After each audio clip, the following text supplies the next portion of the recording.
Chers amis, je suis Monseigneur Marcel Danfous, évêque du diocèse de Sault-Sainte-Marie. Qui que vous soyez, où que vous soyez, bonne nouvelle pour vous. Dans notre Église diocésaine, il se vit de grandes choses dans des situations bien ordinaires. Nous croyons que le Seigneur marche avec nous et nous espérons qu'aujourd'hui, vous pourrez le découvrir davantage en rencontrant des personnes passionnées pour le Christ. En tant que pasteur de cette Église diocésaine, je vous remercie de vous joindre à nous. Bonne émission. Merci d'y être. Chers amis, bonjour. Ici Émile Guy de vos émissions de l'Église diocésaine. Cette semaine, j'ai le plaisir d'accueillir M. Robert Larivière. Nous allons nous entretenir d'un sujet qui lui tient beaucoup à cœur, la vision pastorale diocésaine. Bonjour Robert. Bonjour M. Guy. En tant que directeur des services pastoraux, parle-nous donc de cette vision pastorale diocésaine. Il me fait grand plaisir d'être ici pour vous parler de pastorat diocésaine. Notre évêque, Monseigneur Marcel Danfous, nous interpelle chacun et chacune à renouveler notre vocation baptismale. Il nous invite à participer à la mission de Jésus. Il est important que nous approfondissions notre relation à lui en le rencontrant régulièrement dans la prière et les sacrements. L'évêque nous encourage à être des agents d'évangélisation, en étant témoins de l'amour de Dieu auprès de nos familles, de notre milieu de travail et de notre communauté. C'est par une pastorale de formation diocésaine que nous invitons tous les catholiques du diocèse à devenir de véritables disciples missionnaires. Et tu as des thèmes dont tu voudrais nous parler aujourd'hui? Oui, j'aurais 3 thèmes que j'aimerais aborder aujourd'hui. La première, c'est la prière. Deuxièmement, l'évangélisation, ce que ça veut dire. Et la liturgie. Alors, commençons par la prière. Depuis des siècles, nous parlons de l'importance de la prière. Nous retrouvons des volumes de livres sur le sujet. Je ne peux aujourd'hui couvrir tout ce qui est écrit, c'est évident. Pas dans 26 minutes. Non. Néanmoins, je tiens à rappeler quelques notions de base. Premièrement, il n'y a rien de plus simple que la prière. Si nous savons parler, si nous savons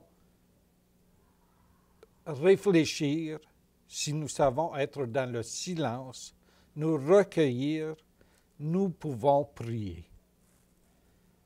Jésus, notre Sauveur, a lui-même mis en évidence la valeur de cette prière. Il affirme, « Tout ce que je vous demanderai avec foi par la prière, vous le recevrez. » Quelle belle parole! Et il a même dit, « Tout ce que vous demanderez à mon Père, en mon nom, il vous l'accordera. » Ça, j'aime beaucoup cette parole-là. Demander en son nom. Exactement. C'est exactement ça. Toute prière dite avec foi, et voici quelque chose que nous devons retenir en tant que catholiques. Ce n'est pas toutes les prières, c'est des prières avec foi en Jésus. Toute prière dite avec foi en Jésus nous amène à connaître Dieu, son Père. C'est une connaissance, c'est la découverte de Dieu et son amour pour nous. Donc, toute personne peut faire une prière, mais une personne qui le fait avec la foi qui lui est donnée par Dieu vient à l'encontre de Dieu. Et tu as bien dit donné par Dieu. La foi, c'est un don. C'est un don. C'est un don. Mais en même temps, c'est un don que nous demandons.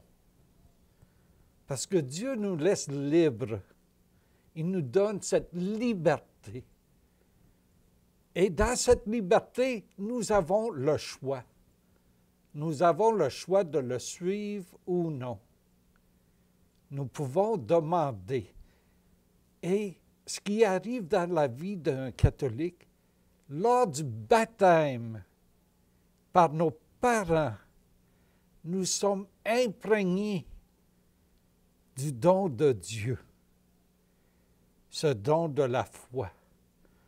Nous commençons déjà, par le baptême, à être imprégnés par ce don. Donc, nous avons déjà, au début, quand nous sommes baptisés, c'est pour ça que de nos jours, lorsque les parents attendent, notre enfant va décider, je suis totalement contre cette mentalité. Ce n'est pas le devoir. Un bon parent catholique a le devoir de faire, d'enseigner à son enfant la valeur de Dieu. Cette joie de connaître Dieu. Et c'est par la prière que nous arrivons à connaître Dieu. Cette prière nous amène aussi à développer notre sens de la communauté. Ça dépasse ce que nous sommes en tant que personne. Et la prière, ce n'est pas rien que pour moi. C'est pas rien que moi avec Dieu. Alors, ça va avec la communauté. Exactement, dont on va parler un petit peu plus tard quand nous allons parler de l'évangélisation. Mais une autre notion de base, c'est que nous devons prendre le temps de nous recueillir. De recueillir, prendre le temps d'approcher Dieu, de prier à Dieu, de parler avec lui comme on parlerait avec un Papa, ami. avec maman. Mais en même temps, il ne faut pas oublier le côté sacré de Dieu. Ce n'est pas juste un ami. Ce n'est pas juste papa. Ce n'est pas juste maman. C'est Dieu le Créateur. On est devant le sacré. Nous voyons ça dans plusieurs religions. Quand on s'approche du sacré, qu'il a un certain recueillement, un certain... Pour nous, catholiques, c'est la même chose.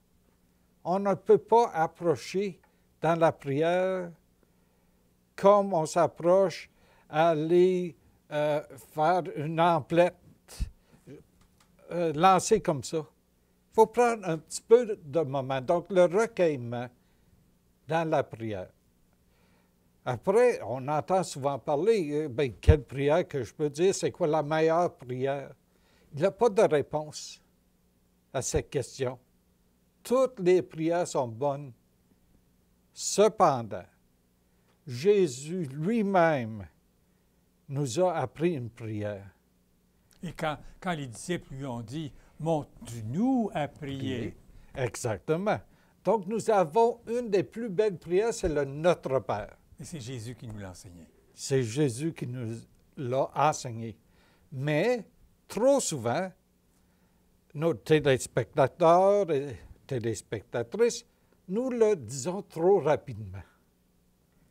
Je vous invite aujourd'hui de prendre le temps nécessaire pour seulement, même si c'est une fois par semaine, une fois à chaque 2 semaines, de dire le Notre Père, mais lentement, en examinant chaque module de cette prière.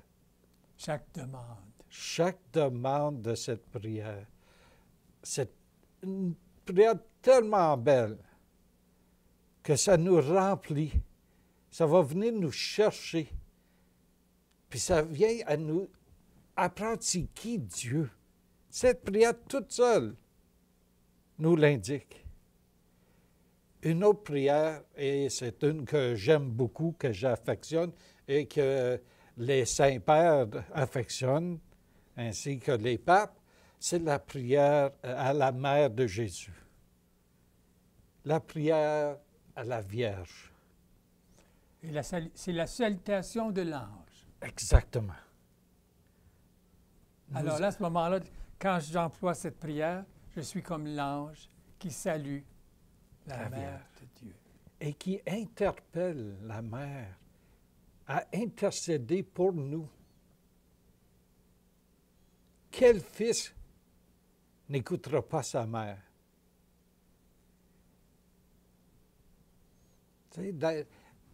C'est vraiment, vraiment quelque chose de spécial. Et surtout un fils qui aime sa mère. Exactement. Et une mère qui Jésus est qui le a fils. donné sa vie pour son fils. C'est tellement une belle prière. Et ça va nous amener à l'évangélisation. Mais avant, j'aimerais dire à tout le monde, à nos parents, les grands-parents, les professeurs, nous avons un devoir envers nos enfants d'enseigner la prière. Ce n'est pas difficile, mais nous sommes des exemples. Et nous devons être des exemples pour nos enfants. Nous sommes très chanceux et chanceuses dans notre diocèse d'avoir des écoles catholiques. Mais cela ne suffit pas aujourd'hui. Nous devons en prendre connaissance et d'aider nos enfants dans la prière. C'est simple. Une prière le matin, une prière avant les repas, même au restaurant. Vous seriez surpris de la réaction des gens. Ils vont dire qu'est-ce qu'ils ont qu'on n'a pas. Une prière avant le coucher. Des gestes aussi simples que cela ont un effet, et ceci est prouvé, un effet sur la croissance spirituelle et psychologique de l'enfant. La prière, un geste si simple, peut aider dans la diminution, surtout dans la diminution du suicide chez nos jeunes. Ils sont perdus. Mais quand nous ayons la foi, quand nous avons la prière, quand nous savons que Dieu est présent dans notre vie, nous ne pensons plus au suicide. Nous avons Dieu pour nous aider, par son Fils Jésus-Christ. D'où là l'importance de la prière dans nos vies. L'enfant de Dieu authentique aura une vie de prière. Il l'aimera et l'entretiendra, cette prière. Ce n'est pas seulement prier une journée ou une semaine. Une fois. Ou une fois. Il faut entretenir cette prière. Il faut entretenir notre relation avec Jésus pour qu'il devienne notre ami intime. Et de là, nous avons l'évangélisation. Nous passons à l'action. Nous passons à l'action. À partir de la prière, je passe à l'action. Oui. Et là, tu veux parler d'évangélisation. Exactement. Par la prière, nous découvrons qui est Jésus. Et nous établissons une relation intime avec lui. L'évangélisation, M. Guy, commence toujours par cette joie contagieuse d'être un ami ou une amie de Jésus. C'est le début de toute évangélisation. Est-ce que ça peut être plus beau que de commencer par la joie? Exactement. C'est ça. Ce n'est pas prêcher, ce n'est pas autre chose. L'évangélisation commence par une joie contagieuse. Ça veut dire, notre action, c'est une action de joie. C'est une action, je suis heureux. Je connais le Christ en tant que personne et en tant que Dieu. J'ai découvert son amour pour moi. Et ça devient tellement débordant que je veux le partager. Et il y a différentes façons de le partager, cet amour. Et c'est ça l'évangélisation, c'est le début de l'évangélisation. Et c'est même en recevant une caresse ou en donnant une caresse à notre petit enfant ou à notre grand-papa, à notre grand-maman. Exactement. C'est un premier geste d'amour dans la joie Oui. qu'on fait de l'évangélisation. C'est ça, c'est Je suis ça content le de te début. revoir. Je suis content de te revoir. Merci L'accueil. d'être venu. Oui, oui. L'accueil que l'on fait au nom de Jésus. L'accueil des pauvres, l'accueil des membres de notre famille, l'accueil de nos collègues, l'accueil au bureau, l'accueil des clients, l'accueil que nous faisons. Ayant la foi, avec une vie de prière, connaissant Dieu, nous le faisons avec un sourire. Un chrétien, un bon catholique a le sourire. Et c'est ce que le pape François annonce. Hein? Toujours. Dans ses écrits, dans ses homélies. Et dans sa personne. Dans sa personne, lorsqu'il marche à Saint-Pierre. Hey, Partout où il va. c'est exactement ça. Hein?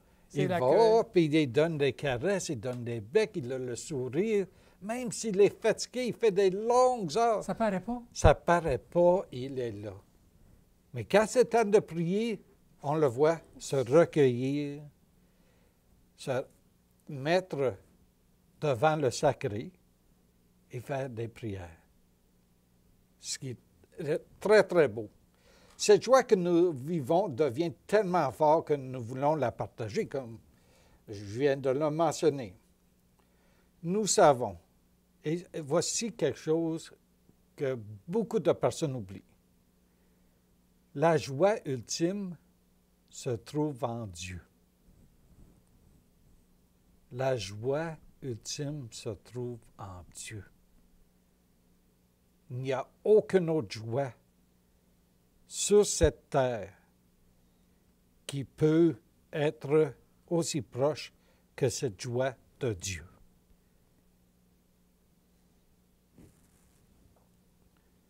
Et Dieu veut qu'on bénéficie de cette joie. Mais il va plus loin. Et c'est Jésus qui nous dit, allez dans le monde et faites des disciples. Comment qu'on fait des disciples? C'est premièrement par la joie, par nos actions de joie.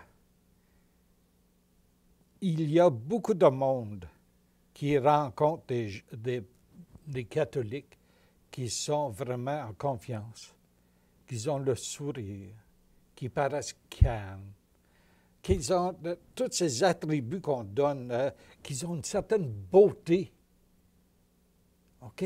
Par leur calme, par leur regard, que les gens sont jaloux de ce qu'ils ont.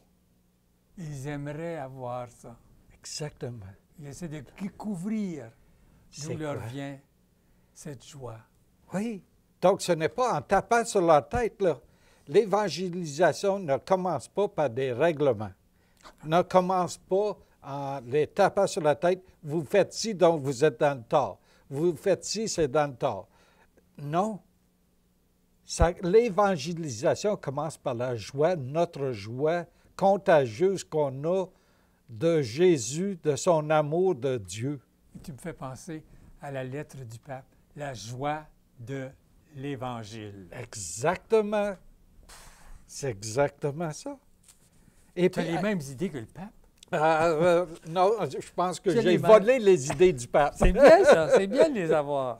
Parce que ça me retouche, ça m'appelle, ça m'interpelle à aller plus loin dans ma foi et à vivre une vie. Il nous appelle toujours à faire de l'évangélisation.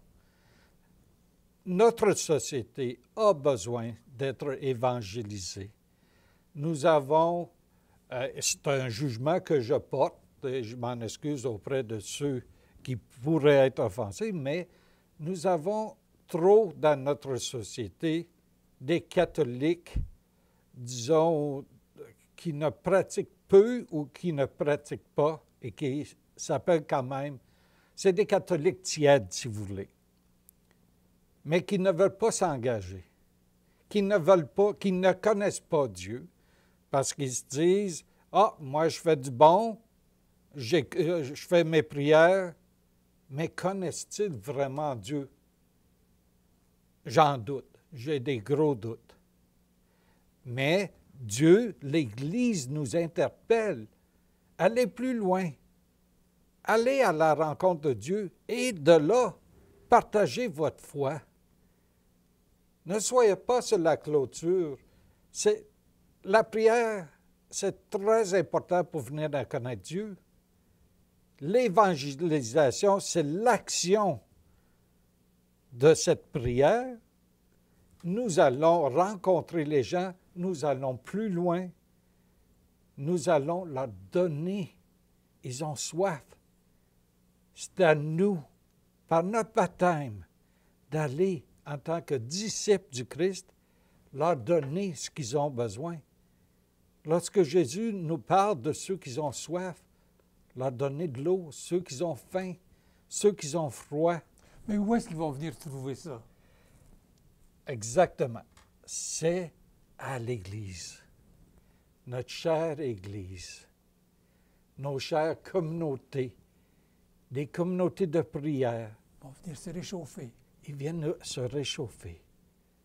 Et c'est là qu'on rentre dans la liturgie. Comment important que c'est une belle liturgie. La beauté du sacré, c'est très important. Cela m'attriste grandement quand je participe à une liturgie qui est peu vivante. Une liturgie qui est faite tellement vite qu'on n'a pas le temps de respirer et c'est fini. Des liturgies que j'appelle presque mortes.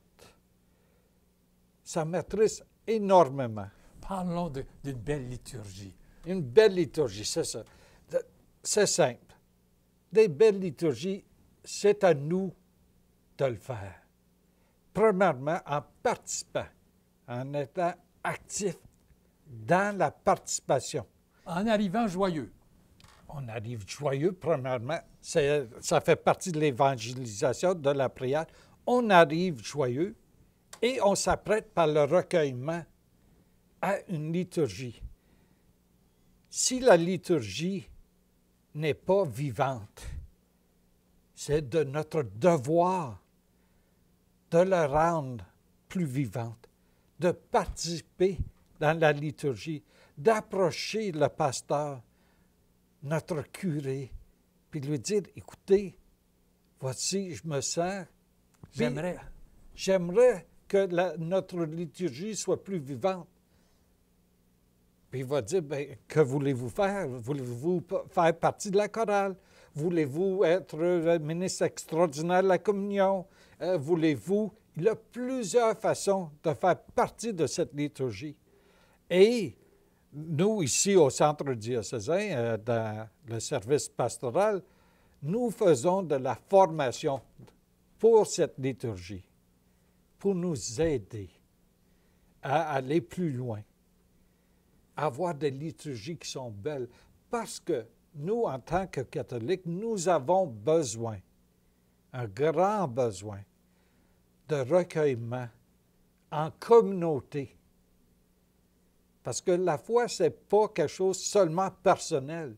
Si on le vit seulement au niveau de notre nombril ou au niveau de sa personne, sans partager,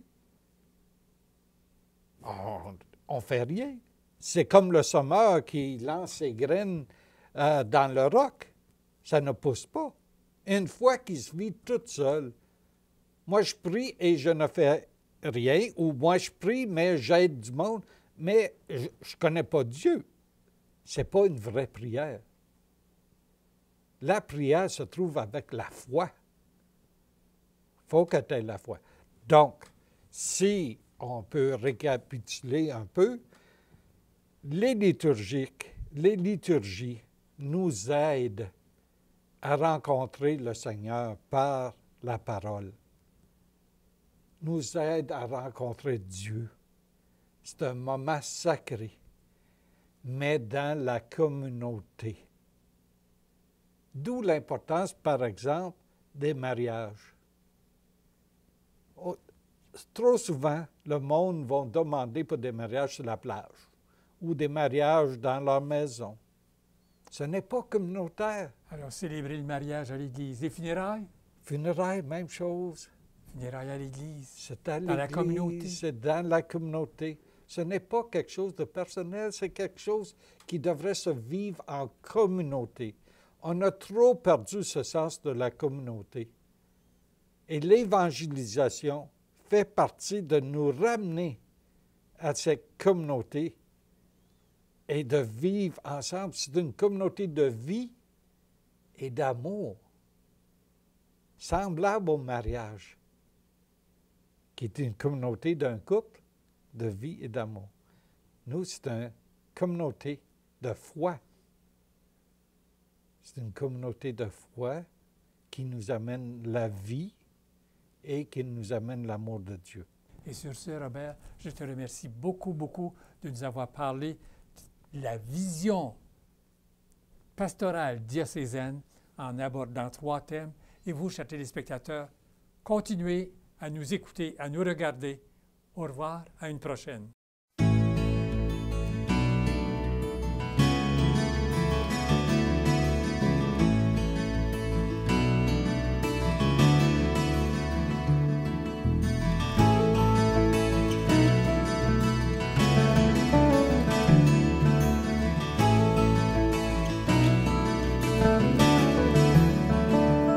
Tous ensemble, il me semble, on pourrait changer le monde de jour en jour, de cœur en cœur, par des gestes d'amour.